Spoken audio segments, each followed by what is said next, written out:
Now, most of you know that everyone's favorite feature is things that bother Dawn. It's not everybody's favorite. Last week, we told you about the guy from Fresno who wound up in the emergency room when he thought that his innards were coming out as he sat on the toilet. And he felt like if he reached back, which I don't know what I would do if I thought my innards were coming out, and he started to pull, which I don't think you're supposed to do that. No, you shove it back in. In the end, I don't know if you're supposed to do that either. I really don't. I don't know what I would do.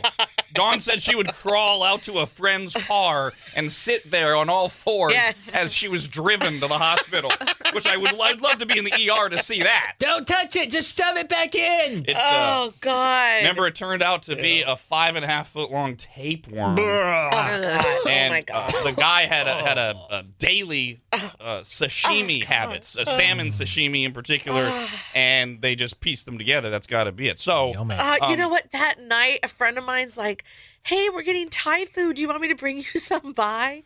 And the only Thai food I've ever had is it's not spicy, and I think it's just noodles, and there's some coconut going on. Thai. Oh, you're missing out. Yeah. Well, you know I don't do spicy, right? No, that's true. And so when they bring it, I look at it, I'm like, no, I gotta wait Even a though few it's days. cooked. Well, because I was thinking of the worms. That's what the noodles look like. Well, yeah, but they're not worms. No, and they're not. Cooked. But still. All right. I think I had pasta that night, now that you bring it up.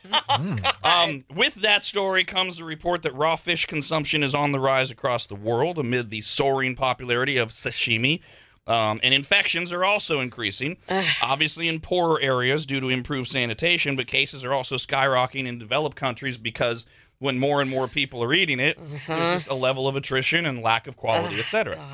Humans can contract tapeworm infections from sushi by eating raw fish that has been infected with the worm in its larva stage. We all eat sushi, right? Off Yes. and on. Oh, yeah. I love it. I love sushi, but I don't think I'm really Nah, considered you a don't. sushi person because I only eat the cooked stuff. Tempura, that's not... Cooked no. crab, No. shrimp, You're out. steak. It's You're- good. A steak roll, yum. Okay, not sushi. Not It's sushi. on the sushi menu Hey, guess what? in a sushi restaurant. Guess what? Tilapia's on the menu at the Outback. It's still a steakhouse, and that's not steak. Yeah, well, you know what?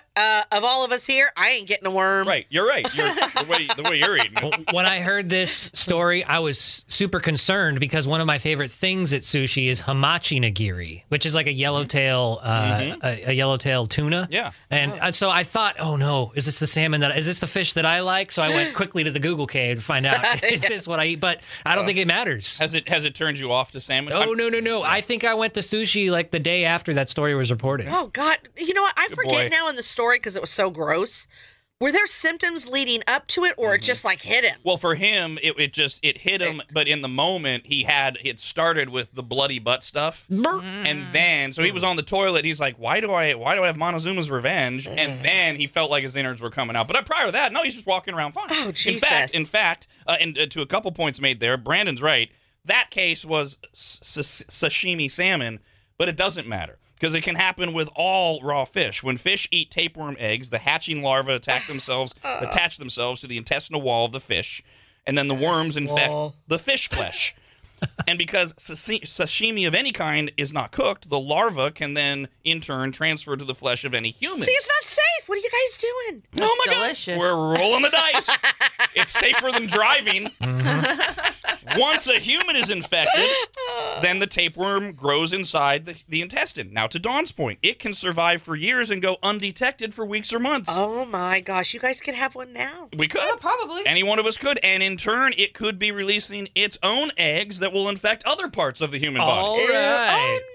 Oh, no. If you get symptoms, and of course, like everything else, it starts out like the flu, fatigue, constipation, abdominal discomfort, which could be so mild the victim doesn't even notice anything is going wrong. Maybe that's what's actually happening this season. It's not the flu. Right. It's the sashimi outbreak.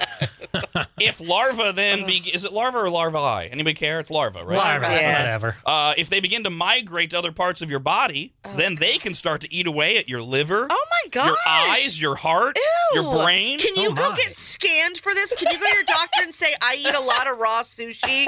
Can you give me some kind of ultrasound to see if there's worms in here? You can. You're going to need a really good health care plan or a lot of money for the insurance company to sign off on that test. So yeah. you're ordering it with no symptoms, just because you eat a lot of sushi. Oh, makeup symptoms. There you go. Yes, lie. if you're that paranoid, make up symptoms and add in while you're telling them that you have all the symptoms. Oh, my liver hurts. That you eat a lot of sushi, and maybe you'll get through. Now, the other way to go is you could move to a country that has like full on socialized medicine where everybody gets everything. It just takes 4 years to get it.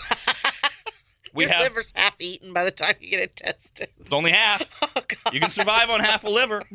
I've got one 3 times its regular size, so I can give part of mine to you if you need it. Oh, no. In Singapore, Dr. Su Li Yang, who is the infectious disease expert for Singapore General's Hospital, has now come forward with the story of an unidentified patient who did not display any symptoms of anything, but he was having his annual physical. They were giving him the full rundown, Now, we don't know what the guy's background is. We don't know why. We don't even know how they found out that he wanted to share details, the doctor did, of this case to illustrate the issue of people being infected with parasites. Oh, God. Oh, my God. After eating raw or undercooked food, and the fact of what we just discussed, that a lot of times you don't even know it. Oh, no. Oh, God. In the process of diagnosing and looking at and examining the patient, doctors who were stunned ultimately removed a tapeworm that was growing inside the man. It was 9 feet long. Oh, no. They pulled it out of the patient's rectum. Oh, gosh. The tapeworm Got a tickle. had to be folded 18 times so that it could fit into the picture. Stop. Oh, God. Oh, my God. Oh, my God. Slurp it up like a noodle. Oh, my God. I'm off a noodle. Dr. Yang says gosh. the patient had no idea and was actually appalled when it came out of his body. Well, yeah. I'm pretty sure if you're pulling a 9-foot worm out of me, I'm going to be a little annoyed at that. Who do you complain to, doctor? Right? But what's left in there? Like, didn't it say it could lay eggs and stuff? It could have. So there's still maybe more stuff in there. Save the children. Oh, my God. What do you want him to do? Vacuum it out. Cut them open and just vacuum the whole area? Oh, God. All right, get the shop vac. We got another one. Oh, my gosh. It's the Rob, Anybody, and Dawn Show.